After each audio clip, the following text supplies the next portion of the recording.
What up? What up? What up? It's Rec League Podcast, man. It's episode number 174. I got upstairs neighbors. On this episode, we do our best to school y'all, to educate y'all, to put y'all on game as to what is and is not a Christmas movie. Y'all know how it goes, though. It's just me throwing out movie titles and then we talk about that shit. It's me, it's Sigmund, it's Rocket, and we keeping it light, we keeping it festive. We have a good time. So let's just dive right into recently in the movie theaters. The weekend, Thanksgiving, Zootopia 2 came out. Eternity with Elizabeth Olsen came out. This current weekend, we got Five Nights at Freddy's 2 in the theater. I think Jay Kelly from Noah Baumbach, starring George Clooney and Adam Sandler, is on Netflix. Upcoming, the weekend of the 12th of December, we got a Silent Night, Deadly Night remake. But we also got Wake Up Dead Man, Knives Out 3 on Netflix. And then the weekend of the next episode, we got Avatar, Fire and Ash. We got the SpongeBob movie, The Search for SquarePants. We got The Housemaid, directed by Paul Feig. The end of the year is trying to close out a little bit strong. The Tuesday after the last episode, the 25th of November, on physical media, we got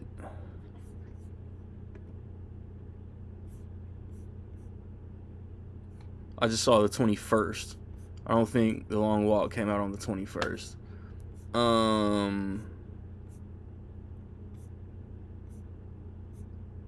I see Eleanor the Great. I see Gabby's Dollhouse. I see The Roses. Conjuring. The Long Walk. They had it on multiple dates, I guess. Eyes Wide Shut, Criterion. And then this past Tuesday, I see... This past Tuesday was December the 2nd. So we had The Killer on 4K, some OG Tom and Jerry. I think Kino Lorber put out Paul. I see a Pulp Fiction Steelbook, Ted Lasso 4K, Five Nights at Freddy's Steelbook, a Meteor Man re-release, a Dirty Work re-release, upcoming this Tuesday. We got a lot of re-releases and upgrades, like Dogma, Catch Me If You Can, Airplane, The Emperor's New Groove, Minority Report, Good Fortune, Awakenings, Jarhead, Airplane, Top Secret. I gotta grab that Top Secret. Blues Brothers Steelbook, Southpaw Steelbook. What is Hearts of Darkness a parody? It looks like the text looks like Apocalypse Now. Daryl Dixon season 3.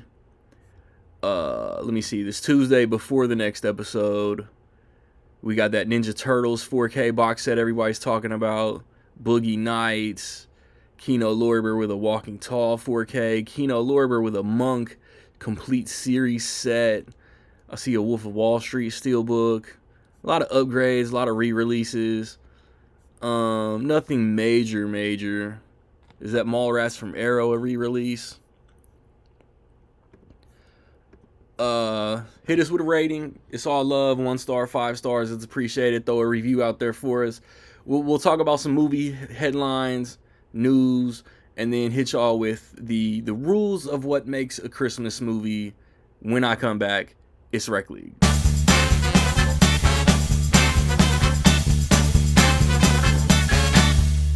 Hey, we back.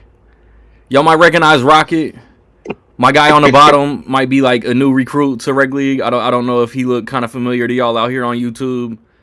by way of Chicago, by way of Patrick Bateman's apartment. Eric Sigmund, it's been since like 2017. How you been? That's funny. Good. And speaking of which, it's this feature on Instagram. I don't know if you know about it. You can check how long you've been following somebody. Have y'all seen it? I don't know. They reformatted my shit. Now my messenger is like in the bottom in the middle. I don't like it. Yeah. The other day I was like, where the hell is the chats at? Like, how do I even get to the chats? You need to put this right in the middle. Stupid. But no, it's a feature. You got to go into the settings and click on it's any person. It'll tell you how long y'all been following each other or whatever. So, how long have we been following each other, Randy? At least 2013. 2013. Dang. I'm like, wow. Like, where does the time go? And I don't know if I sent you that picture the other day. I don't know if Rocket, you know that we actually met in person. Yeah, I remember that. Yep. I don't know if you. I forgot. Well, he came up this when I was still in Texas. Pause. Okay. And what's the temperature today? 70 something. We was just talking about that shit off wax. Oh, the temperature here? I don't know. That was just. We was talking about the temperature in Minnesota. What's the tempo there, E? I mean, it's 30, but it was just snowing a bit. 30? Yeah. It's 2 degrees over here. 30. I'm in shorts over there. I'm not complaining. I know how stupid it could get. Well, you know too, Randy.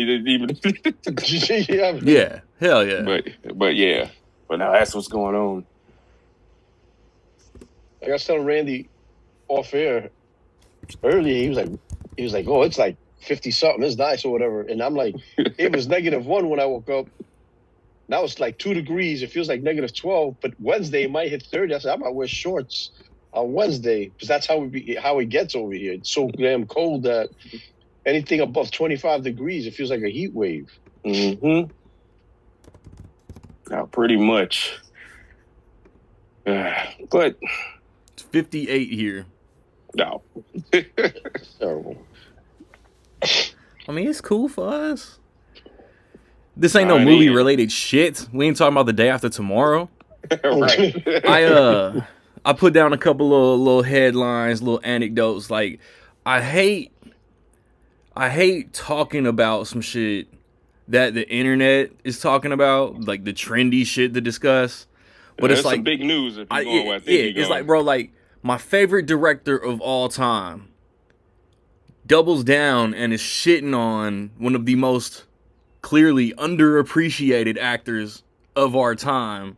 Yep. And it's like, bro, like we got to show Paul Dano some love out here.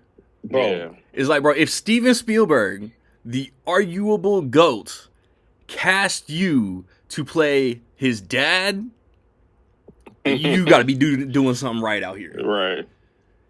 Like, Paul Thomas Anderson, like I said, Spielberg, Matt Reeves. Like, this dude has worked with, like, the who's who of great directors. Denis Villeneuve. Mm-hmm. Like, come on, man. Like, what's his weakest movie? And I bet you he's great in it. He's an Oscar-nominated actor, isn't he? Yep. I think. Is he? It's a brain fart. I know it's something. Paul Dano. He didn't get nominated for There Will Be Blood? I thought he did. Yeah, I have to look into that. But what was, let me ask you this. I heard that, saw the blurb. What was the blurb? The setting? The Tarantino just... I mean, he was doing an interview about something and just said... He was listing, like, his favorite movies of the decade, of this century. And There Will Be Blood was probably, like, top 5. And he was talking about it could have been higher if Paul Dano wasn't in it. Oh, that's how it came out. Yeah. So, I want to know what the hell was he talking about that made him start dumping on Matthew Lillard. Yeah, I just heard that recently. Same thing with Owen Wilson. He dumped on Owen Wilson. He was just going to town. But it's like we're just in this age where all people do is talk about other people. Yeah. And it's kind of like the Trump of it all. All he does when he's on TV is talk about anybody else. So it's just what society's become. Like, we doing this shit right now. And a little bit, not a segue, but it's related. I got to give credit to, speaking of writer-directors, Kevin Smith. He was on Inside of You, the Michael Rosenbaum podcast. And Michael Rosenbaum was asking him about, like, yeah, what are some of the like worst movies you've seen recently? And Kevin Smith said, in his big age and older life experience, that he'd rather talk about stuff that he likes. There you go. And he said he had a heart attack a bunch of years ago, and he said that recently he almost lost his mind. He said, I'd rather talk about and recommend things that are good and great. I'm like, yeah, I mean, there is crap out there that does need to be constructively criticized, not necessarily torn down, but yeah. Now, but that's Tarantino though. He just like he doubles down on something that's near dear to my heart. And one of my favorite movies about the whole Bruce Lee debacle. Like he talking like he was there, the shoulder to shoulder with Bruce Lee. That whole controversy. Yeah. But no, back to the initial thing. Yeah, I don't know. That's weird. I don't see any Oscar nominations. No, he didn't. It appears he didn't have any. He got some Emmy nominations. Yeah, I see Emmys and Golden Globes. SAG, the weakest actor in SAG has SAG award nominations, and one outstanding cast in a motion picture for Little Miss Sunshine. Well, like Eric, like you were saying though too, it's like, and what Kevin Smith said, you know, people got to remember what the three of us might think might be a great movie, in someone else's eyes, that could be the worst, in their eyes, the worst movie ever. And whatever the worst movie that people have voted on or whatever, that's somebody's favorite movie of all time. You know, it's in the eye of the beholder. That's all it is. And also, for Tarantino to do that, like in this industry that's dying because of what just recently segue that just happened. It's like, to shit on other people, like, what are you doing? You know, like me now, if I'm an actor, even if I wasn't mentioned in that breath of his rant, why would I want to work with a director who's a great director? But now, why would I want to work with someone like that? Because now, if I make a mistake, are they going to shit on me? You know what I mean? Like, it just makes no sense. Yeah, that made no sense whatsoever. And the thing is, like you said, just list the movies. That's it. The Girl Next Door. To go out of your way and start bashing other people. And then, like you said, he brought in Owen Wilson, Matthew Lillard. That had nothing to do. Matthew Lillard's probably one of the nicest people in the industry, from what I hear. He spoke on it. That he was at a con and he spoke on it. And it was a Q&A. And as you would expect, he was mature about it. He said, "Hey, that sucks." He said it hurts because he's a fan of them. Mm-hmm. And that's, you know, it's. I don't know. I feel like the older Tarantino has gotten, and supposedly, like, you know, he's doing one more movie and this and that, it's like he's losing it mentally. That's how I see it. Not so. I don't know.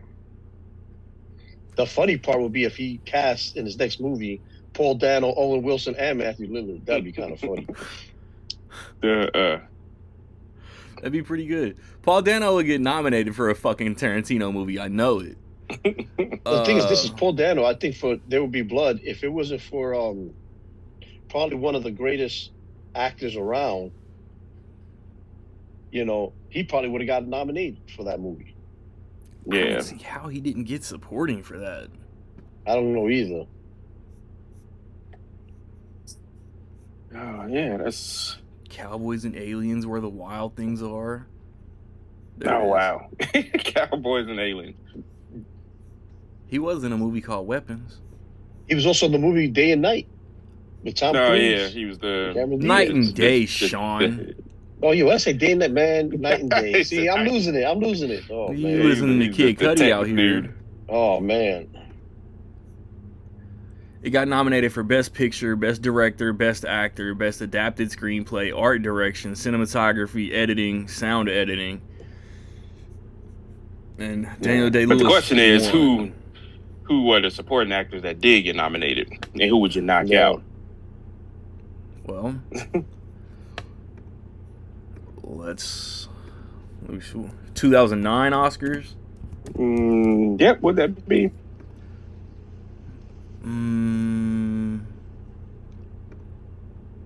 me see. Awards. Wasn't he in 12 Years a Slave? Yeah, right. Actress. Oh yeah, he was in that. Oh shit. What was that? Shit. Can he? He ain't gonna win. He ain't gonna Oh, win. yeah. I mean, Hooked Up 2008, of course. I mean, he ain't gonna win. I haven't seen Uh. Milk, so can we take out Brolin for Milk? We're not taking out Downey for Tropic Thunder. Can we take out Philip Seymour Hoffman for Doubt? I doubt it. I ain't gonna hold you. I've seen Revolutionary Road once. I don't really remember Michael Shannon in that shit. Yeah, that was. Yeah, you taking out Josh Brolin. Okay. Not because it's bad. I mean, as far as I've seen all those, yeah. You know what's so funny? You said Michael Shannon. First time I ever saw Michael Shannon was in Bad Boys. I was gonna say either 8 Bad Mile Boys or Bad 2. Boys 2.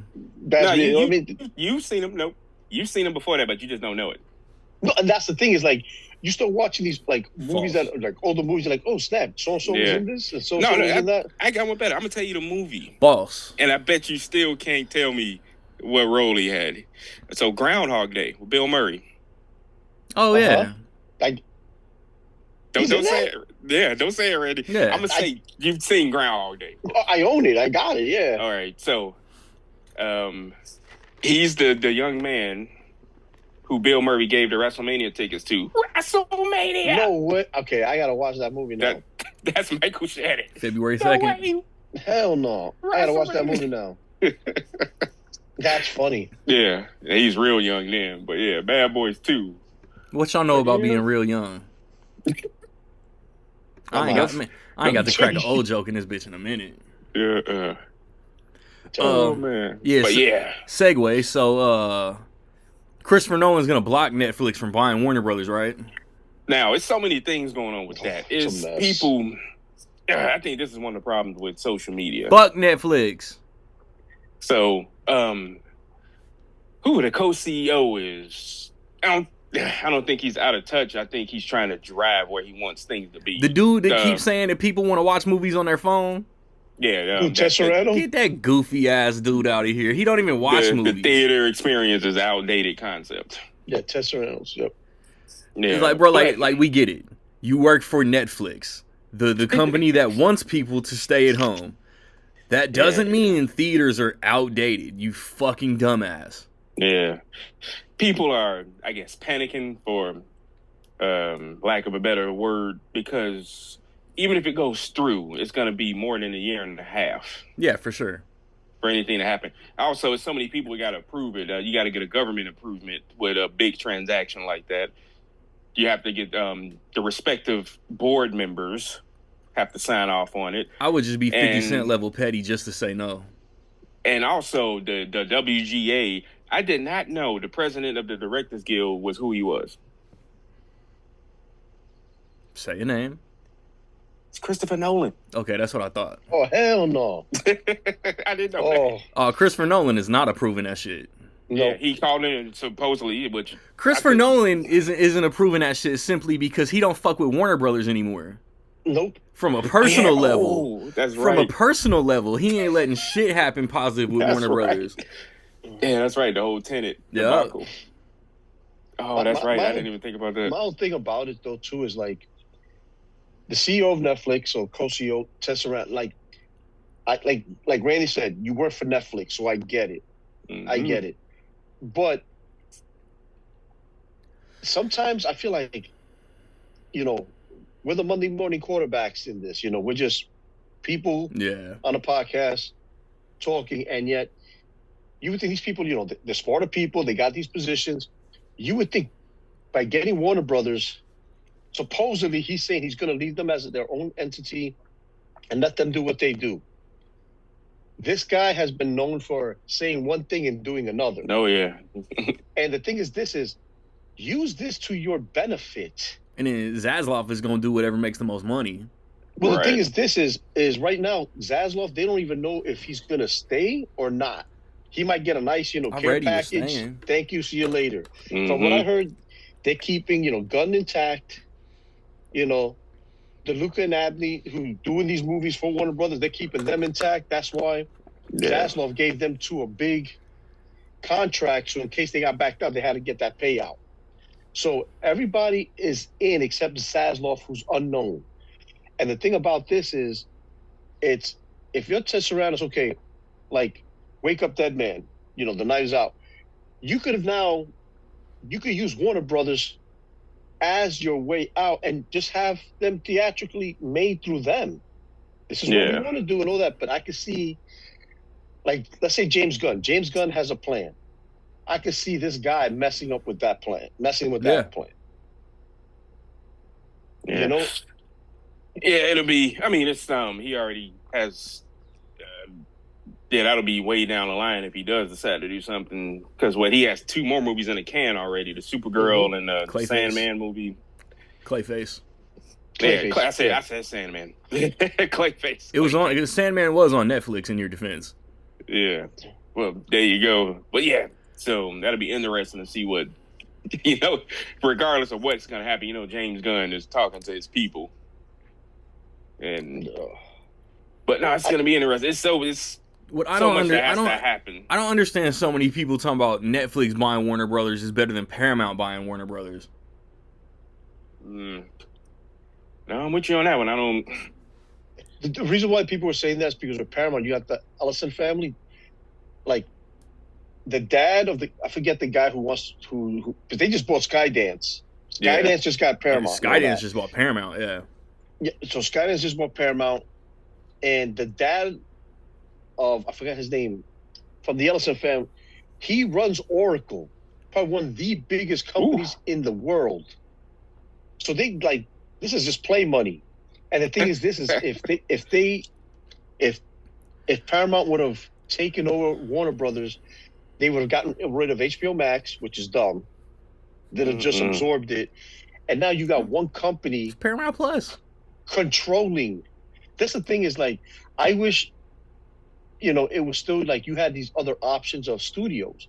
Now it's going to get to a point where the only people that are going to own studios, and that's if they even get in the game, which I was hoping they would have came in last minute and bought Warner Brothers, was Apple.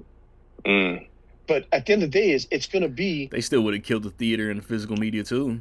Yeah. But at least I think they would have used Warner Brothers a whole different way and might have actually, if they said we're going to leave them as their own entity, they would have at least done that. I think Apple has put more physical media out than what Netflix has. Siri would voice the Bat computer. At the end of the day, though, I feel like all streaming services, like right now, I think at the end of the day, it's going to be Netflix, Apple TV, Disney Plus. I don't know. This UFC shit on Paramount, I think puts Paramount up there. I don't know. That's why Netflix got into wrestling. Yeah. Yeah. Yeah. And NFL on Christmas Day. Now, you know what I mean? It's like Amazon is up there too. I think those are going to be the 4 major players and those streaming services that are going to try to own. Prime got NFL and NBA. Yeah. And also the NFL on Amazon sucks because once you hit the third quarter, halfway through, that thing starts buffering like a mofo. Yeah, I don't know what that is. Peacock got NBA. The first half is great. Halfway through the third quarter, it starts buffering because that's when everybody starts jumping on, seeing what's going on in the game. It's terrible. Yeah, NBA is loosey goosey. Since everybody got a little piece of the NBA. That's a fact, bro. NBA slutted themselves out to every streamer. But at the end of the day, at the end of the day, that's what's going to end up happening. It's going to be Amazon, Netflix, Apple TV, Disney. Those are going to be the 4 main players. Disney already has their own studio. Apple's doing their own thing. Netflix was the one that had nothing connected to a studio until now. Apple has a sports contract too. I don't know if it's soccer or baseball. I think it's soccer. Because even baseball's on Amazon. Yeah. See, Prime is doing all right. What about Tubi? I wish they would have got that. Hell yeah. But yeah, it's just getting ugly. We're having less and less options. And like for us, it affects us in a sense because, we're collectors. That's just Netflix. They're not into that game. Look, they put out Stranger Things seasons 1 and 2 and this awesome like VHS collector set. Yeah. What happened to the rest of the season? Yeah, she was fire. The original version of Daredevil. They put out seasons 1 and 2. What happened to season 3? They made that shit Target exclusive. They made the Stranger Things Yeah. Target exclusive. Didn't Yeah. sell what Oh, they it was. wanted, and then stopped Yeah. putting them out. Yeah. Same thing with Luke Cage. I got the first season. That's it. Iron Fist never came out, and Jessica Jones came out season 1. I'm like, what are we doing here? It's either you. When they like do the licensing or whatever, you know what I'm saying? Like Disney still owned the Marvel shit, and it probably didn't sell what they wanted, so they said fuck it. Yeah, it's just like yeah. And I like that what's his name? What's the movie Hush? Mike Flanagan. Mike Flanagan, fantastic. Yeah, that was a Netflix original, wasn't it? Yep. Initially. And he fought for that. And he finally got it. Shout Factory gave him a physical release. I'm like, man, just license it out. You make money. Yeah. Like, instead of just sitting on him and not making anything. Like, yeah, let him. Exactly. But yeah, it's going to be interesting because between physical media and the theater experience. Because everything else, like you're right, because everything else is now, if you want in physical, you're going to have to get boutique labels. So you're going to have to go through Arrow, Kino. You know, it's like, for example, Disney licensed out WALL-E to Criterion. Yeah. To me, that is the most beautiful movie I've ever seen on 4K. Criterion. Mm-hmm. That thing was crisp, clean. Yeah. I mean, this is animation. And you know, when it comes to animation, you're like, yeah, whatever, it's animation. No, this is clean. Probably one of the cleanest 4Ks I've ever seen. And that's what, you know, Netflix, it doesn't, you know what? they make a movie, it's done well. Okay, now you have Warner Brothers, use that distribution. Also, like you said, Eric, license it out. It doesn't cost you, and you're making money by licensing these things. Right. You're making money. I feel like Netflix is allergic to money. Unless they want to kick up a like- subscription price. Because like I said in the past, with Netflix or any streaming, the three of us could come up with a streaming service right now, okay? There's only so many people in the world. Say every person in the world signs up. That's it. We're maxed out. Mm-hmm. So next That's month, it. instead of $10, you paying $20. But that's the thing, like Shelby said, like my wife, she goes, now that they got Warner Brothers, if this goes through, Netflix ain't going to be no $25-$30 a month no more. No. It's going to be like $50 a month, $40 a month, because now they have remember, they have Harry Potter now.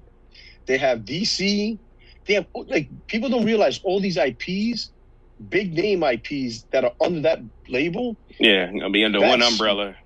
Under one umbrella now. And that's the thing. It's like, it's getting to a point where creators and all these people, it's like, it's either going to be 1, 2, or 3 that they have to work for. There's not many, it's like there's studios are dying, and yet streamers are picking them up, and they're the ones that are going to kill the theatrical theater. Yeah. Because Serrano said he's trying to make it consumer friendly with the movie window. It's already cut. It was 90 days. It's cut down to 45. What does he want? 30? I mean, shit, It's the way they putting shit out to rent after 2 weeks in the theater. Yeah. But that's part of their plan, though. Yeah. And then they. Oh man. So, Scarlett Johansson in the Batman Part 2. Yes. The rumor is Phantasm. Convince me she's not playing Phantasm. I don't care what she plays. Right, that too. Well, if they go with that story, it's like I read somebody saying that story is custom made for the tone of There's no Matt the Reeves Batman. confirmation or anything. Yeah, if he does go that route, that'd be great. For sure. Because that's, to me, I don't give a damn live action or animated. That's one of the best Batman movies. Mm-hmm. Indeed. Just like, man, that's Hell like, yeah. ugh. Yeah, but we'll see. I guess we're just marking it as a rumor. He's still young enough in his Batmaning that it plays into that. Man, hey, that'd be fire. She's Poison Ivy, guys. Yeah. Mm. Yeah. Yeah, man. It'd be interesting to see how that works. I mean, there's only like minimal options. You know what I mean? Oh, supposedly, I kind of hate this, but they're gonna re-release Avengers Endgame in September, and they're gonna give it a new post-credit scene that leads into Doomsday. They retroactively. Yeah, that shit's whack. Yeah, it is. Why?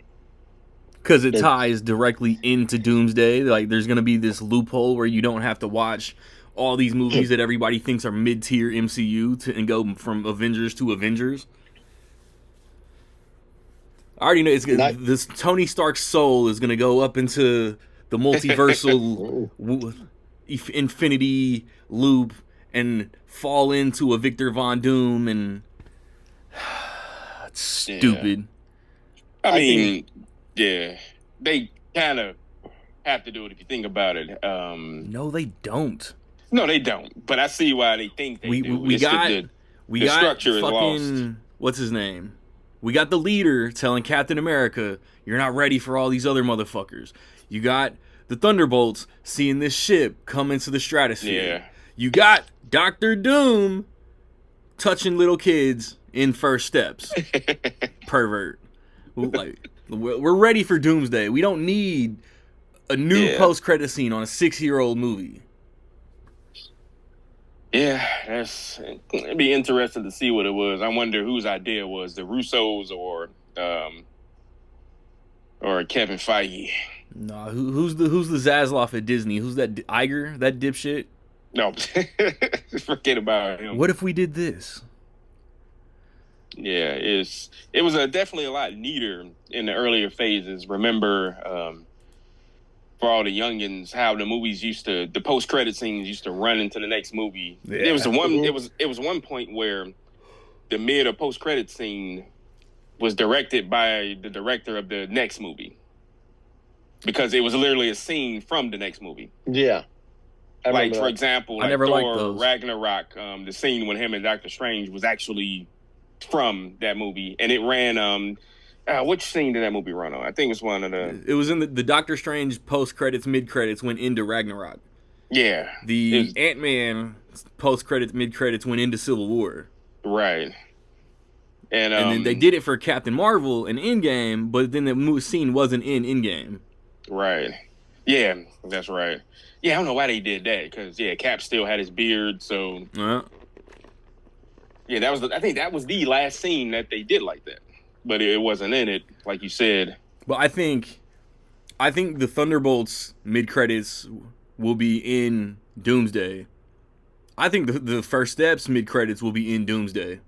Yeah, because they have to explain, like, well, why are they even going to the what's the name, their Earth or whatever. Yep.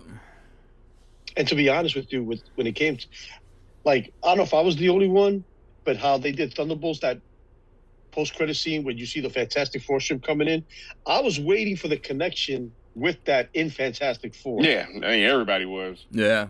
You didn't necessarily when that didn't get happen, I was like, oh, how is this going to play out? Yeah. I think I said this before.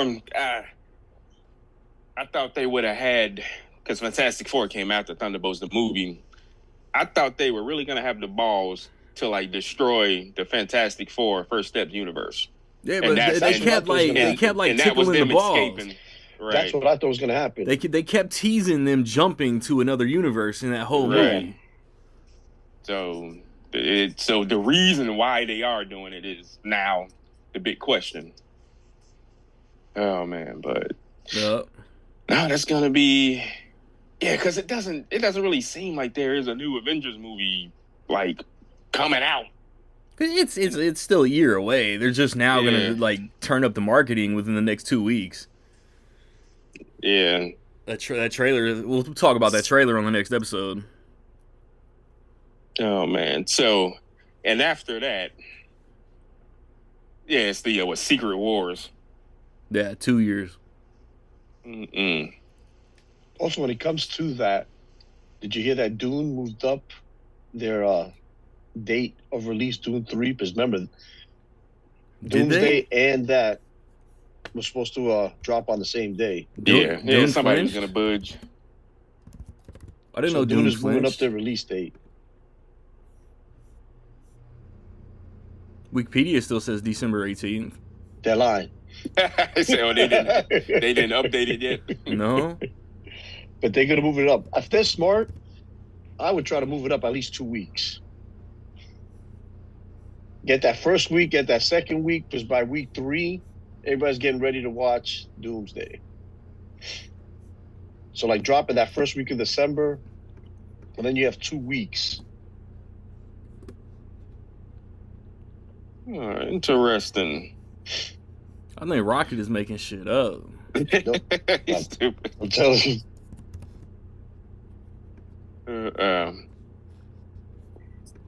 Oh man.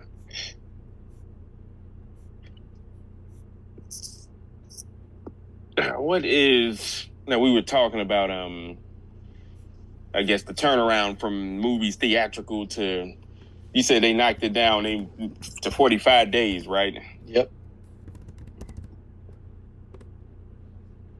And now I was just looking at something. Everybody's mostly favored Christmas movie, Home Alone. Hell yeah. Y'all remember how long that movie was in theaters? Months. It was still the #1 movie in the country in like February. Yeah, so it came out. What's that? November 1990, and it ran through June. Holy shit. Good. 1991. 8 months. That tickles my pickle. That's crazy. I didn't even know it was that long. I was gonna say like February or something like that. Yeah, Dang. but no, circling back to that. Yeah. Well, look at Top Gun Maverick. That was longer than the 90-day window. Longer than the average. Yeah. Yeah. That's what I'm saying. Like See, we get physical media like 2-3 months now after the shit comes out in theaters. That Paramount. was just- Everybody talking about Paramount shouldn't buy Warner Brothers. Paramount are the motherfuckers keeping shit, in their back pocket the longest. Top Gun came out in Memorial Day. That shit didn't hit physical media till November. Scream 6 came out in March. Didn't hit physical media till like July. You know what I'm saying? Like Warner Brothers shit, like one battle after another came out into September. We're about to get that shit in January. That's a bad example because that's kind of long. But that's the thing is, I remember back. You and I know Like, this. Superman Like, Superman came out in physical in October after a July theatrical release. Yeah, That's too soon. like I used and to even remember. sooner than that for the digital versions. You know what I'm I used to saying? remember if a movie came out in June, that shit was not coming out in physical until like the following year, like in January. Yeah. There was a point where, because I started getting into movies like back in the olden VHS days, at least. Yeah, same. That turnaround would be Long. a year. Yeah. Bro, But- I remember like Disney shit. Lion King hit the theater in June. Didn't hit the clam case VHS till like February. Mm-hmm. and if it was a Christmas movie, forget about it. A literal Right. 12-month window. Yep. And like you said now, Randy, it's like if you go to Blu-ray.com, it's hilarious. You go to Blu-ray.com, Five Nights at Freddy's 2, which I have not yet to see, just dropped. And if you go on Blu-ray.com, they already got the steelbook and the slipcover version. Yeah, I cover saw that. ready to sell. I'm like, holy shit. It's crazy. Like Tron, look, I know Tron Ares didn't do well. I get it. October to January still is It's kind coming out in January. It's Yeah. coming out January 6th. Mm-hmm. That's crazy. That's crazy. And the funny thing is, this is like going back to the streaming stuff. If they even did that and at least put it on physical, like if it was a streaming service that put out a movie like that and then dropped it with in that return time, that's one thing. But for theatrical to do it now, it's crazy. That's crazy. Oh Alright. man. So, since Nick bailed on this primary topic of discussion, I tasked these two goofballs 2 weeks ago to come up with something to talk about Christmas themed. And they Yep. was like, what is and what is not a Christmas movie. So Before we get to that, I already cut you off. I was trying to hold on to the Quentin Tarantino. Host. I missed the segue. Hosts. He said host. Like, this is my show. I built this. You read my mind. Brick by brick. Quentin Tarantino ain't never made no Christmas movie. Oh, no. I just wanted to give a mention out. So you all didn't get to see Kill Bill, The Whole Bloody Affair. No. I didn't. Yeah. But this is related to the physical media thingy. I imagine they have to release this on physical media. Good. Because, all right, so without giving too much away, I mean, if you've essentially seen both, for people that don't know, I remember way back when, being a big Tarantino fan, when they showed the original teaser, it was just Kill Bill. Yep. In 2003, what did it say? Like Uma Thurman would Kill Bill. And then they realized there was no way we could cut the movie without cutting out too much other stuff.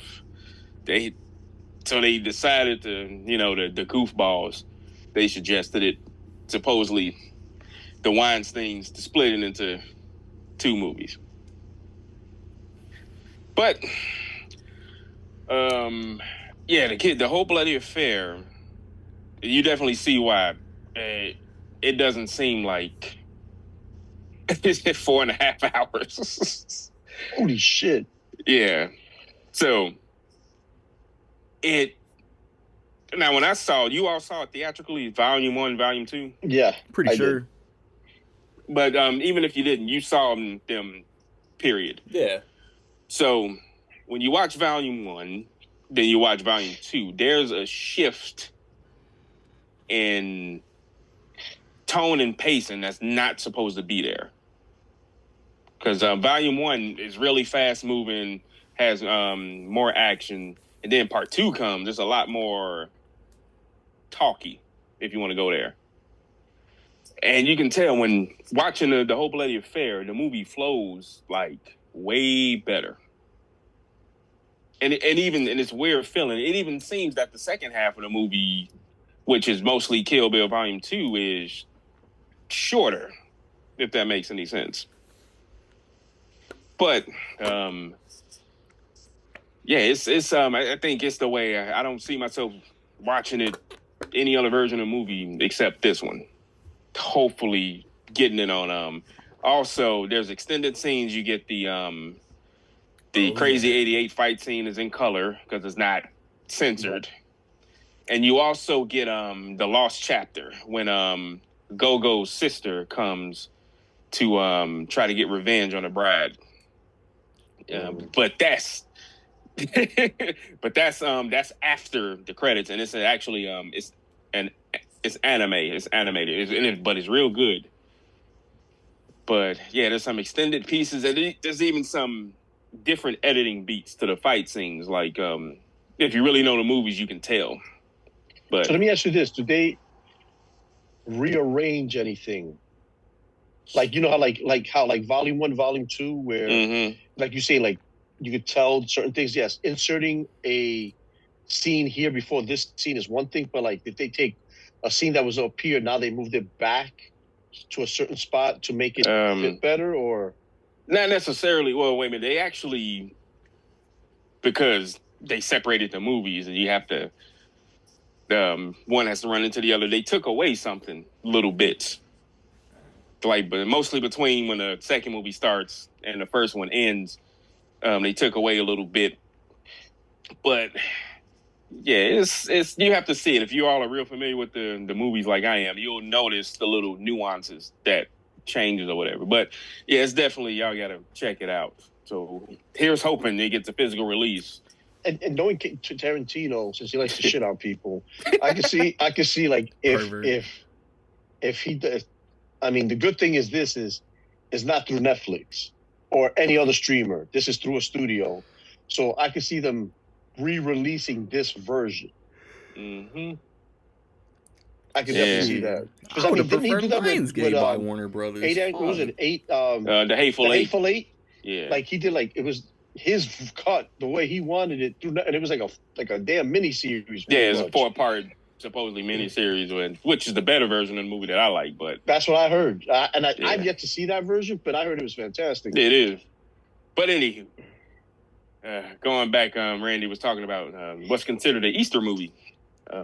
Where's your Christmas spirit? Yeah, there is a hard definition. Nah, That I I want feel- I want Yeah. movies that motherfuckers be watching during the Christmas season that aren't Christmas movies before you start Webster Dictionary and that shit. Yeah, what's they call it? The non-Christmas movies. Yeah. No. Like, I don't know what motherfuckers do. Like, I think some shit that comes out in December kind of has Christmassy vibes. Like, this is completely off topic even from what I just said, but like Mhm. Oceans 11 and 12, Lord of the Rings, How High. Oh yeah, that's true. It came out around. You know what I'm saying? Shit that just come out in December, so you just, oh, well, this shit is dope. But it's like nobody's Right. ever gonna watch that shit during this time of year. Yeah, that's true. Definitely Return of the King was yeah, man, I remember that, seeing that. But it's Like the Greatest Showman dropped the Yeah. first week of December that year. yeah. Like, And I guess it's gonna be this year, the Avatar. The Vader. Yep. all 3 Avatars come out in December. All 3, yeah. Mm-hmm. Like, Lethal Weapon, Mm-hmm. not a Christmas movie, Nope. but it is a Christmas movie. Mhm. You can remove Christmas from the setting, and this movie Yeah. still flows perfectly. Yeah, Shane Black even spoke on it. I like what he said about it. They had some technically about all his movies that he sets during Christmas, You got a and it's fetish. a really cool explanation. And yeah, and it's no, basically he said he likes Christmas as a backdrop to what do you call it? To like a contrast to it's supposed to be a happy holiday fun season, and he likes to contrast it with all these evil things happening. Yeah. Yeah, like Lethal Weapon, you know. Mr. Joshua just trying to take a fucking lighter under his wrist and move some product. And Yeah. He says, like, the shipments. Like, can't you just call it heroin? getting his ass whooped in Murtaugh's front yard. But People yeah, like- that's... You hit it on the head, Randy. So see, like, and I know I'm gonna get killed right now. I know I'm gonna get killed right now. Like Die Hard, right? I understand what you. podcast no, hold on. is over.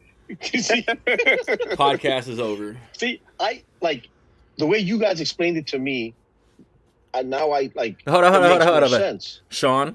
Yeah. Sean. Why is John McClane going to Cali? No, that's where I was No, heading to. I gotta keep going. mansplain it. I This is where I was heading to. gotta mansplain keep it to a going. man. This is what- Why is He's going Hans? there. Why is Hans in Nakatomi? no, this is where I was heading to. Yeah. You No, know, let him finish. John McClane, Bruce Willis's character is going to LA for his wife's Christmas party. That's the reason why he's over there. But the thing is, say he was just visiting, like you said, take Christmas out of it, like in Lethal Weapon, just take it out. And if he's just visiting, I feel like movies like Lethal Weapon, yes, it's a Christmas backdrop. That's how I feel about Die Hard. That's how I feel because, yes, he did go out there for a Christmas party. He's trying to, make things work with his wife at the end of the day. But if you take the Christmas aspect out of it and he's just trying to go out there to make things work with his wife, and then that just happens, I feel like Die Hard, Lethal Weapon, you could watch any time of the year. Well, of course you can. You know what I mean? It's, Like, You watch Home Alone in April, but you'll be a weirdo. that's, but the thing is, it's like, to me, that's like, this is why, it's same thing. Like, I watch Christmas movies, and if you think about it, there's 2 big ones that everybody watches. Well, at least one. It's A Wonderful Life and Holiday Inn. That's Remember, a chingy Holiday song. Inn, Bing Crosby, did a thing with Fred Astaire, partners. They sang and danced and all that, but yet he gets a little spot called Holiday Inn that only is open during certain holidays, and it's throughout the whole year. It's not a Christmas movie. It just ends on Christmas Eve. Same thing like It's a Wonderful Life. If you think about it, it's not a Christmas movie. It's just the final scene ends on Christmas Eve. So that's what makes, to people that, but yet, if you truly think about those two movies, it's just a movie that just ends on Christmas Eve. Especially Holiday Inn, because he celebrates all holidays. Valentine's, President's Day, Christmas, it's just, so when it comes to like, that's where the Die Hard thing, like you guys made me understand why you guys see Die Hard as a Christmas movie, and now I get it. But also I feel like you could watch Die Hard and Lethal Weapon, like Eric said. Yeah, of course you can. You can watch them any time of the year, where certain movies you only watch at this time of year. Yeah.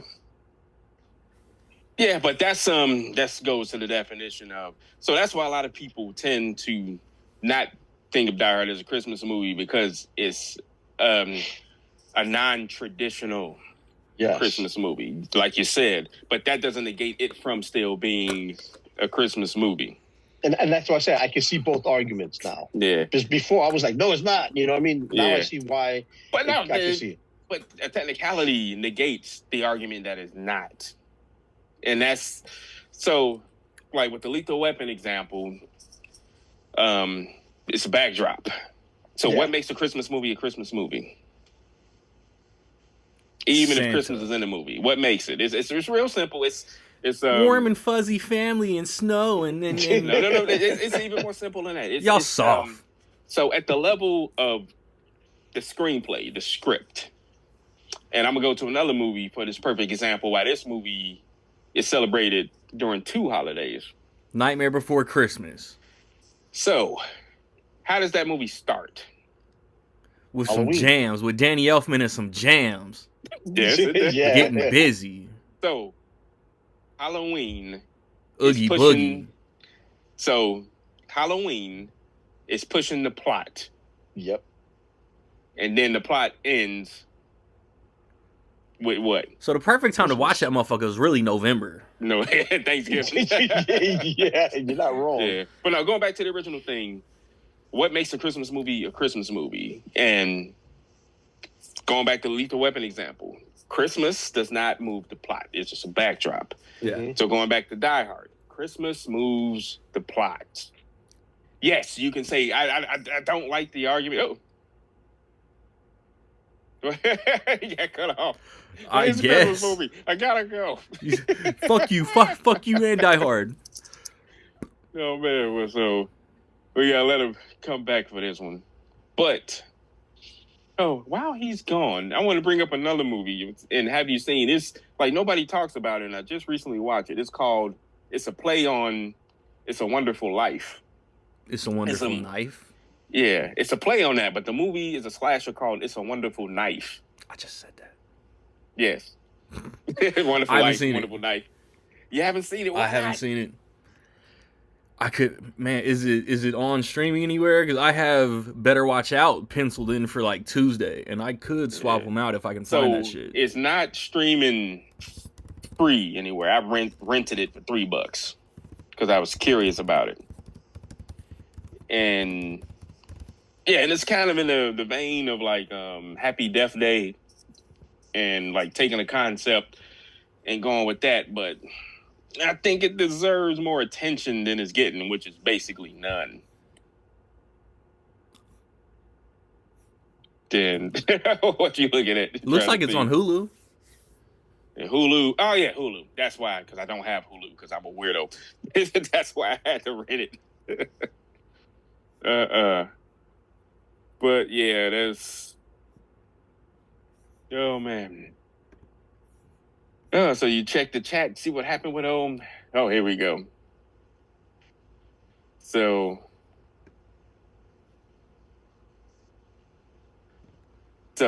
hey, bro, if Die Hard ain't a Christmas movie, like you ain't have to just dip out like that, dog. What happened? The battery died? No, it's so damn cold. I think the damn internet got blanked out or whatever. I was like, what the hell? The internet got too cold. I'm like, what the hell just happened? Hey, all hail Hans Gruber. Hey, no. Al Powell. We waited for you to get there. So anyway, like I was saying, like Randy shortly mentioned. So yeah, the what's the name that I don't like that people bring up, like, oh, Die Hard plot wise could take place any part of the year. Technically, yeah, it could, but it doesn't. So who cares? That's a hypothetical. Basically. We're talking about the movie. Hans Gruber, like Randy said, and his terrorists, they come there because they know it's going to be a Christmas party. They know the building is going to be empty, and they know the potential hostages are going to be in one area. They plan to do this on Christmas Eve for a reason. What they didn't plan on, John Right. McClane. The trailer guy here. Yep. And literally, a line in the movie. It's a line in the movie, so those hypotheticals are pointless. Bruce Willis California. got invited to a Christmas party by mistake. Who knew? Mm. So he's Boom. there because of Christmas. Boom. So with that, Christmas is driving the plot. Boom. And you know, it is what it is. Like you said, there's a movie I watched as a kid, loved it as a kid. Jaws And then- 3D. Then a Shout Factory dropped it at 4K, Night of the Comet. Oh wow, yeah, Right? wow. I didn't realize that It took place there. it took place. I mean, because they're in California, hot weather, like you don't see snow, right? But yet, when she comes to the scene where she stayed overnight, upstairs with the guy with the projector guy, he leaves and she's looking for him. She comes out, she gets locked out, but all over it's like sprayed in can. It's like Merry Xmas, Merry Christmas, and I'm like, oh shit, and then it's just. There's Christmas all over the place in that movie. It's just you don't realize it. Yeah, that's that just kind of, if you think about it, it's just kind of bogus to like I guess the Californians and all that. Like we just don't because they don't get snow. Like the hell with y'all don't get real Christmas. Like same thing with Lethal Weapon. If you think about it, you know what I mean? Yeah, it's California. It's in LA. It's California. Yeah. So like like that scene with when Mel Gibson's on the cover, with the guys in the trucks, he's where they're selling Christmas trees. He's literally right that scene right Yeah, there. Sean, that's a drug deal. The trees are just a cover. I get that, but like at the end of the day, it's like you don't realize these things because sometimes you don't see snow or Right. it's Christmas mentioned all over the place or anything like that. It's like Randy knows it's like that a lot of years in Texas. Yes. But to go to another movie, on the topic Randy talking about, movies that are definitely have nothing to do with Christmas released during Christmas. So December 23rd, 1994. Me and my buddies got dropped off at a movie theater by his parents to go see the All-American Jean-Claude Van Damme as General Guile. Oh God. Street Fighter. I thought of Sudden Death, but I was like, that's 95. I knew that come out in December. Yeah, people forget Street Fighter came out. Street Fighter was a December release. Yeah. That's gross. We saw that in theaters, man. Disappointed, but saw that in theaters. I bet. Yeah, as a child, but yeah, that's man. Y'all didn't see that. Y'all didn't see that in theaters. No. Yeah, I your saw- other favorite Van Damme movie came out in '94 too. Time Cop. Yeah, that piece of no, I'm just kidding. I love Tripping. Time Cop. I love Time Cop. Tripping.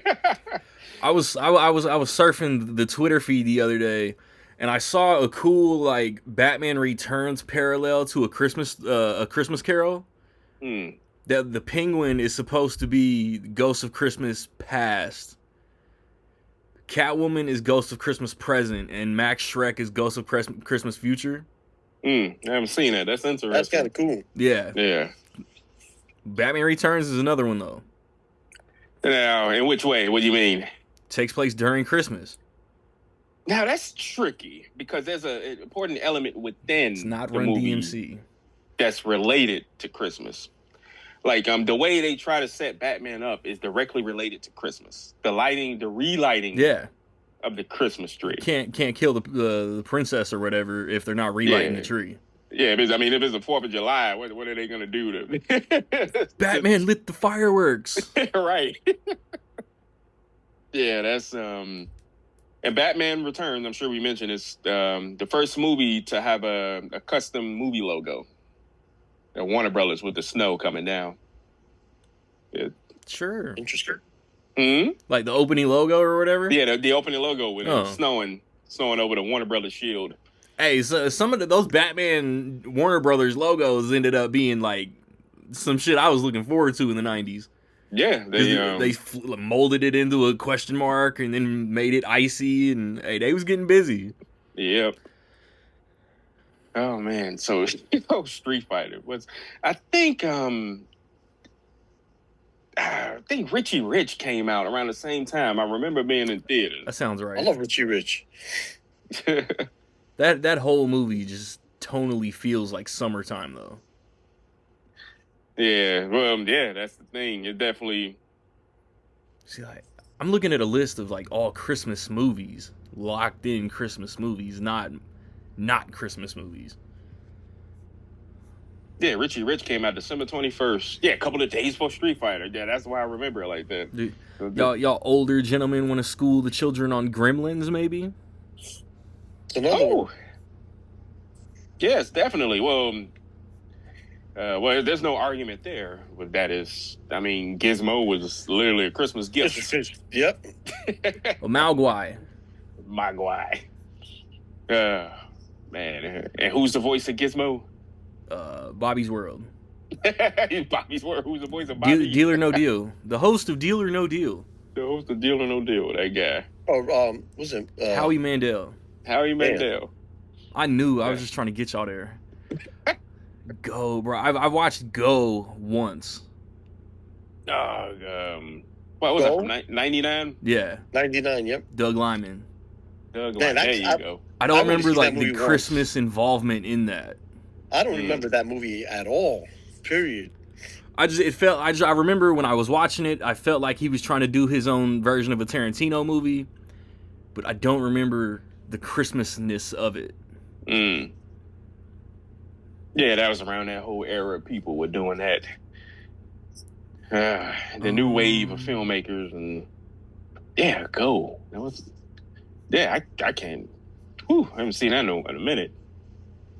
Kiss Kiss Bang Bang, another Shane Black joint. Yep. Kiss Kiss Bang Bang, Long Kiss Goodnight. Yeah.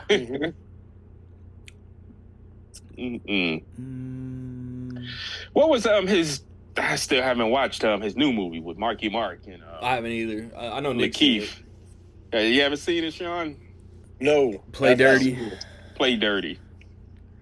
Kind of checked out on Wahlberg. It feels like he's just taking anything he's offered right now. Yeah, he got like 18 movies. All on streaming.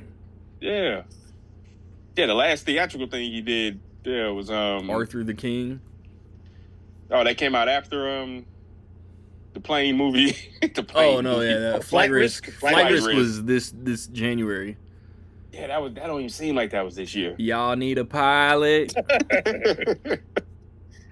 That was a paycheck movie. I mean, that movie is directed by Riggs. Yeah. It's still insane. Hell yeah. Like, man, he had a payment on his beach house. Like Shazam. Is Shazam just a Christmas backdrop? Yeah. I mean, nothing. That's what I'm trying to remember. It's been a couple years. Like, I don't think anything Christmas pushes Billy Batson to find his mom or any of that shit.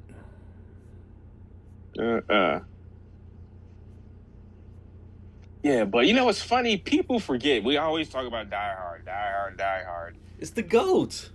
Yeah, but we never talk about, when it comes to Christmas, we never talk about Die Hard 2. Because it's the sequel. Because it's the sequel. It's the same movie, just not as good. Now, being from Chicago, you know, I love our Chicago mascot, so to speak.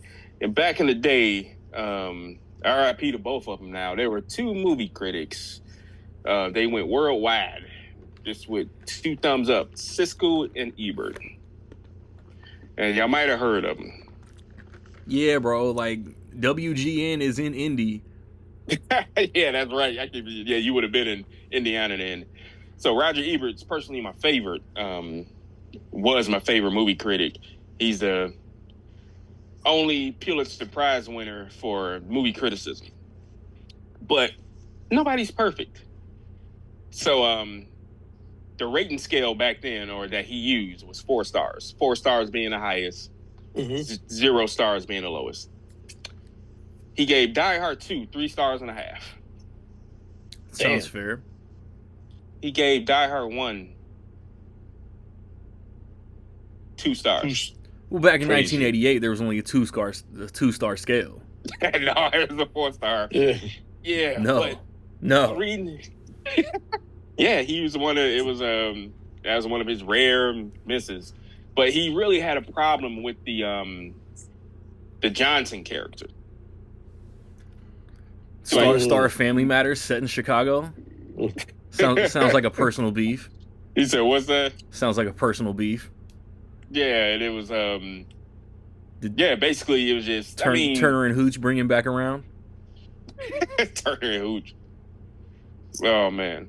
But no, Die Hard 2 doesn't get really talked about because it's also during the Christmas season. It's set during Christmas.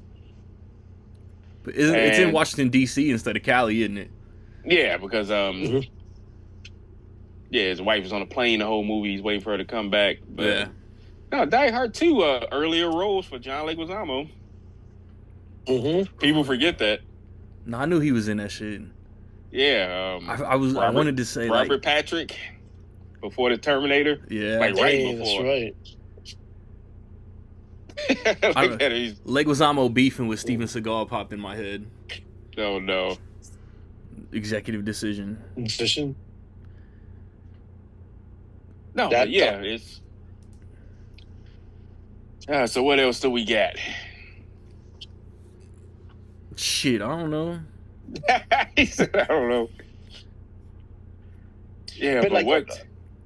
So to you, a Christmas movie is basically that Christmas pushes the narrative forward. That's the main thing. Yeah. Well, yeah, it's a technicality. It's to whatever the movie's about. That's what puts the movie in the genre. So Christmas being a subgenre. Like Kevin's family aren't going on vacation if it's not Christmas.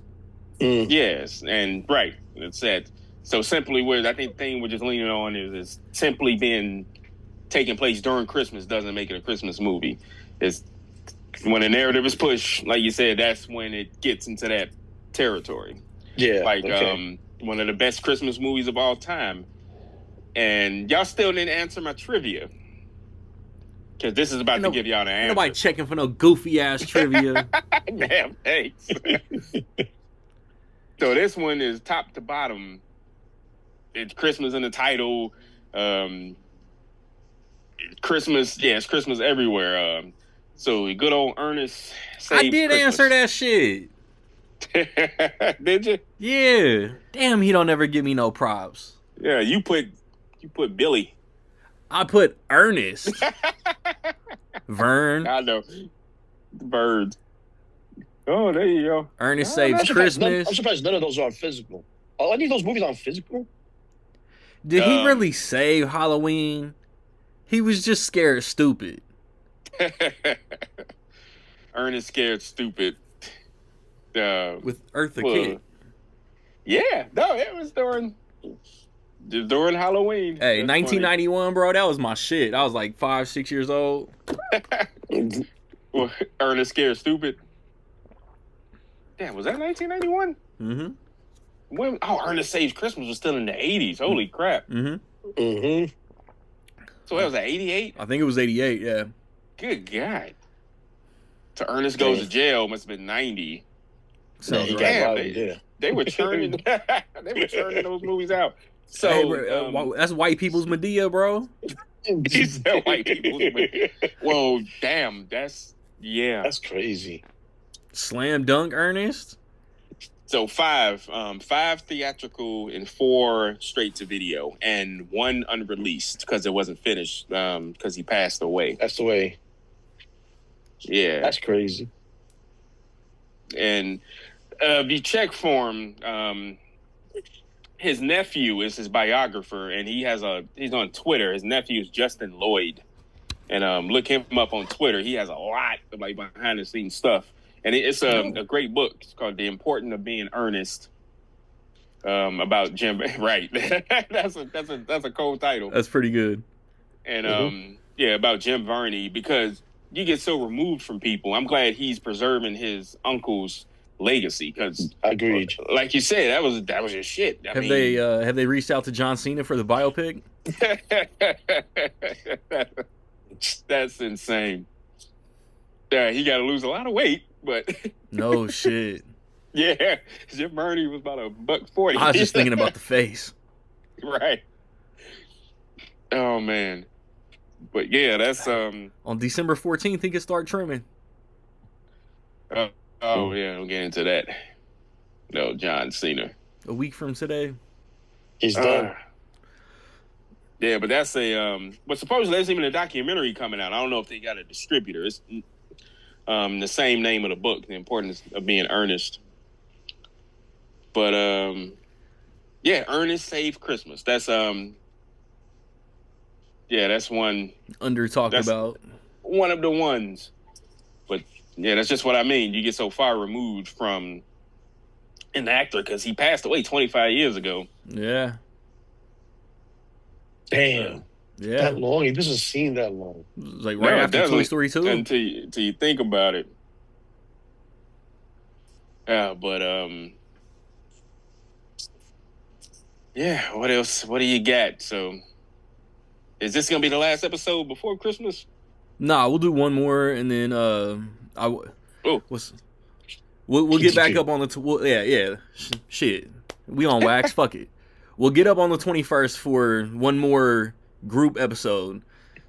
My last day at work should be the 19th. I got a medical thing on the 23rd, so anywhere from the 22nd through the 30th.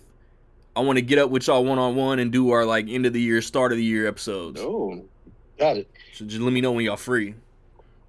My last day of work is the 19th too, so I'm open whenever. Jocking my steez. Oh boy. Oh boy. But it's like we got Christmas Day releases, so I mean like the 26th to the 30th, if you want to get everything in and all that. When is Avatar dropping? Is it dropping that? See, the 19th. Right? Yeah. I definitely got to at least see that one before anything. So. Damn, you just gonna snub Anaconda? No. The only Anaconda I know is the one with Jennifer Lopez. All right. All right. I know that the one with Paul Rudd and who's it? Jack? Is it Jack Black? Yeah. Yeah. Which is also not a Christmas movie, even though it randomly comes out Christmas Day. Interesting. I don't know. I feel like I'm fucking up. I should have made a list of shit that gets called Christmassy and just isn't. No, I think we did pretty good getting through the ones. We could still just do a part 2. Yeah. Like at the end of the day, though, too, is like I named 2 of them. It's a Wonderful Life. Think about it. It's about a man who basically sacrificed his future, what he wanted to do, to take over his dad's business. And his brother was the one that was successful going into the military and all that. And he basically stayed behind, ran that little, ran the bank or whatever it was. And it just ends on Christmas Eve. Yeah. So it's like I said, one of my favorite, like White Christmas, it's in the title. We already know that movie. Well, let's not be racist, Sean. Holiday Inn, it's basically ends on, like, I think it's the Christmas Eve or New Year's Eve. But the whole thing is he celebrates every holiday throughout that whole year. But it's known as a Christmas movie. Huh. Strange. Oh, man. So, I almost forget. I'm honestly glad this is not picking up any, because the publication is a joke. It's been a joke. Like every list they come out with is just like trash. What 21-year-old intern are making these lists? So I don't know if y'all even heard about it. Rolling Stone top 20 movies of 2025. Oh boy, I got this. All right, so Randy know what it is, right? Y'all clan? That's the question you need to ask. I retweeted that shit. No, I didn't even see it. So the top 20 movies is from 20, counting down, 20 to 1. My number 2 for the year is on that motherfucker. My number 1 for the year, nowhere to be found. Wow. It's insane. So 20, start from 20 now, Weapons. 19, Frankenstein. 18, Caught by the Tides. 17, The Phoenician Scheme. 16, On Becoming the Guinea Fowl. This is the white list. 15, Orwell, 2 + 2 = 5. 14, Best Wishes for All. 13, Universal Language. 12, Eddington. 11, Peter Hujar's Day. 10, Sentimental Value. 9, Marty Supreme. 8, Sorry Baby. 7, No Other Choice. 6, It Was Just an Accident. 5, The Nouvelle Vague. 4, Train Dreams. I got it. 3, Black Bag. I got it. 2, Hamnet. 1, One Battle After Another. If I don't add the best movie of the year on here, everyone will check out this list, get my clicks, and get my comments. I'm like this. Out of that top 20, It's a troll list, and my number 2 wasn't on there. no, I got. But like this. One Battle After Another is overrated as fuck. I said it. Not only that, but though, one of my movies in my top 5 was number 20. So that means I think everybody's I think Weapons is everybody's top 10.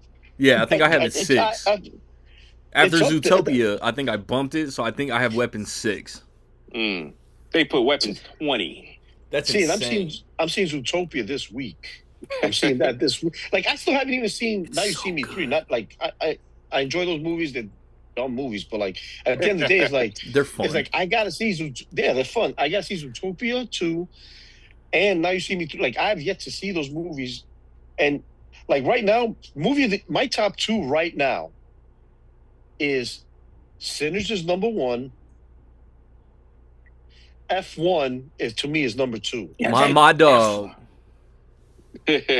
That's and yet If it's not on Letterboxd, though, I don't even know if it's legit. bro. So here we go.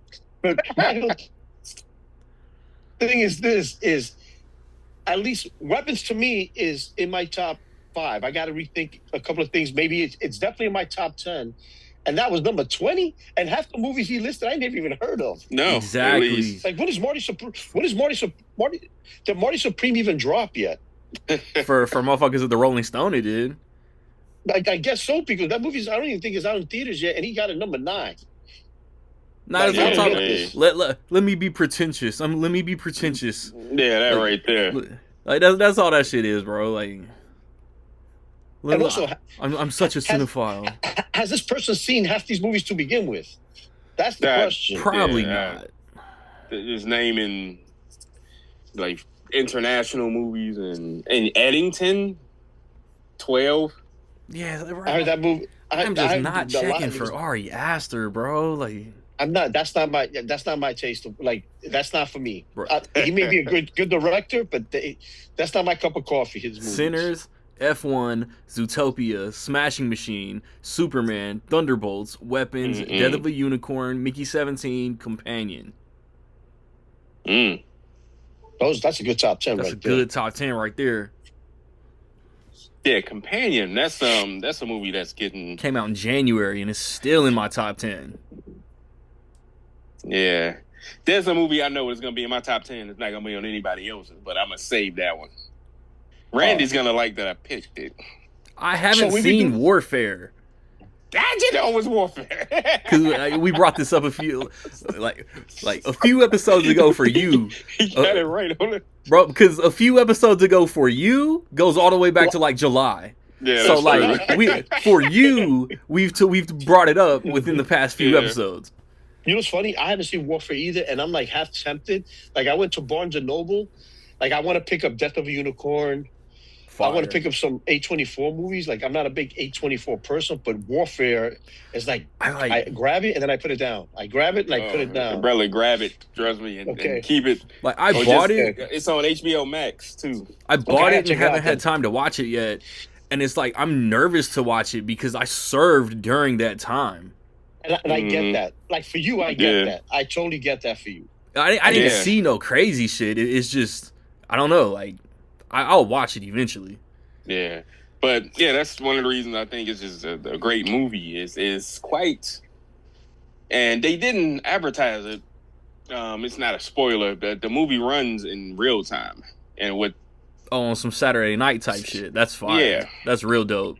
yeah, and I think that leads and puts more intensity into it. It's a hell of a movie. I wish it had got more attention. But yeah, but it's gonna be an interesting. And that's the thing. Is like I'm gonna rewatch. Because like I'll be honest, with you, I'm gonna rewatch Companion. I'm gonna rewatch that. There's like some movies I'm gonna have to rewatch because they came out earlier this year just to see. You know what I mean? Like, okay, where do they fall and all that? I gotta definitely do that. Yeah, but answer me this: does Kill Bill, the Whole Bloody Affair, qualify as a? I would say no. I mean, I would say no, but also yeah, because if it's got a new different variation, shit. yeah, but it's still a re-release. Newish. Yeah, it's still a re-release. But technically, it leans. Yeah, I mean, shit. I'm still planning on watching Knives Out, Avatar, SpongeBob, Housemaid, hopefully Marty Supreme, depending on my theater, and Anaconda. It was like my list isn't locked in. Yeah, mine isn't either. Yeah, still a lot of movies you gotta catch up with. Hell yeah. It's like only because it's Knives Out. Like I don't be paying attention to streaming shit at all. Yeah, I can't wait till y'all see that. Y'all gotta bump that up because y'all gotta see that. Which one? Wake Up Dead Man. Knives Out. Wake Up Dead Man. Oh, from what I'm hearing, like I said, it comes out on the 12th. I really like Glass Onion, and I heard it's better than Glass Onion.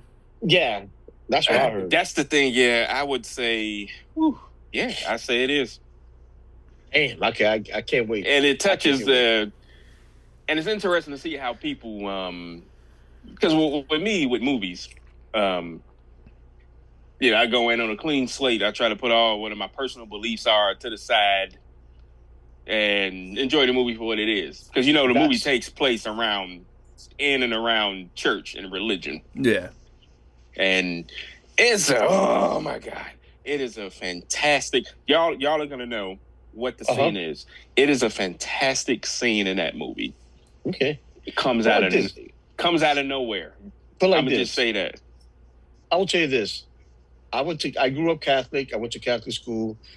The next time I walk into a church, I think Jesus is going to jump off the cross. So it's like it's I hear it from my mom all the time. The Latin culture. They're very religious. And I'm like, Ma, calm down. It's okay. It's just it's. But I'm looking forward to it because like I love Knives Out, the first one. Yeah. Glass Onion I thought was fantastic. Yeah. And they're saying this is even better than Glass Onion. Yeah. I was like, okay, I'm in.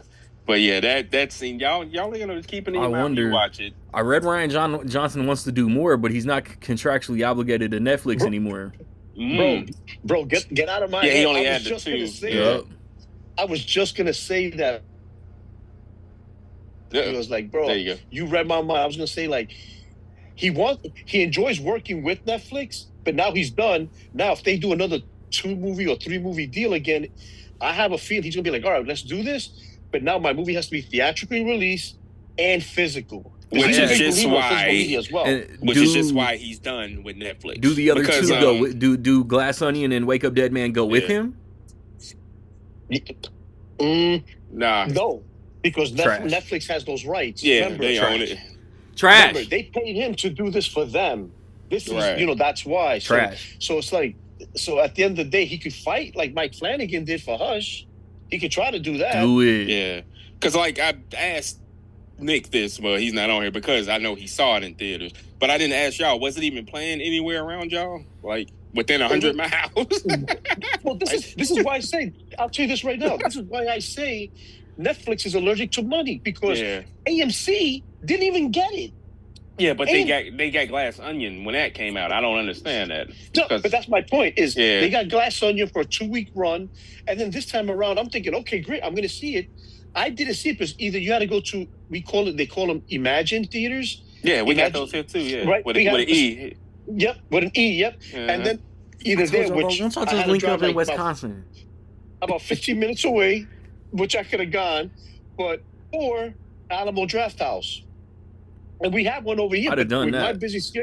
My busy schedule is like, there's no way. That's where and then, it's crazy because either like the weekends work better, but the way going to that, I had too much going on, but AMC would have been a lot easier. AMC would have been a lot easier for me to go to. But also it's like the Stranger Things issue. The final episode is dropping, and yet if you have A-list, it's excluded from A-list. Yeah. And also it's $20 a ticket now Ooh. per person. Because what they 20. do is this. Yeah, even if you bring a kid, even if you bring a child or whatever to see it. Netflix ain't that allergic to money. But the thing is this though, is you do get a voucher for a drink and popcorn, which I guarantee you is one of those is popcorn in a fucking bag type deal. So it's like it's $20. You get food and a drink with it, which isn't bad, but $20 a pop? Mm. It's like Yeah. Gonna be But that's how it interesting. was for Kill Bill. It was excluded from my A-list. A-list. Yeah. Yeah, special But it release. wasn't $20 a pop though. The special releases don't qualify under the deals that's and the memberships crazy. and shit. Which sucks because I'm a big Studio Ghibli fan and those ain't. Those ain't part of A-list. Yep. Let me turn off the record. Hit us with shit that y'all like to watch during Christmas. Drop a comment wherever you watching this, and I will personally tell you that shit is not a Christmas movie. I'll be back. I'll put a wrap on this motherfucker. We'll be back in 2 weeks. Hopefully Sigmund ain't taking no work on no Sunday. And I don't know. We'll talk about something Christmas related out here. It is Rec League.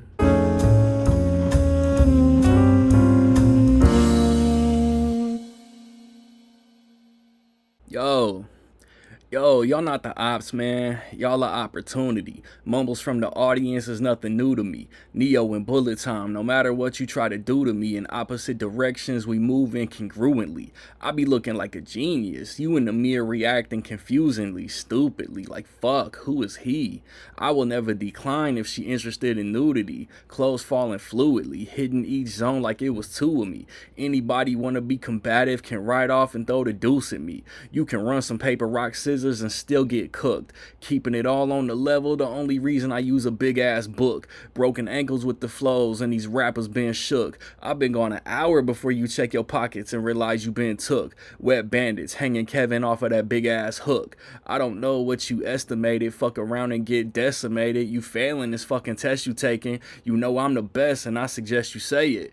And chill until the next episode.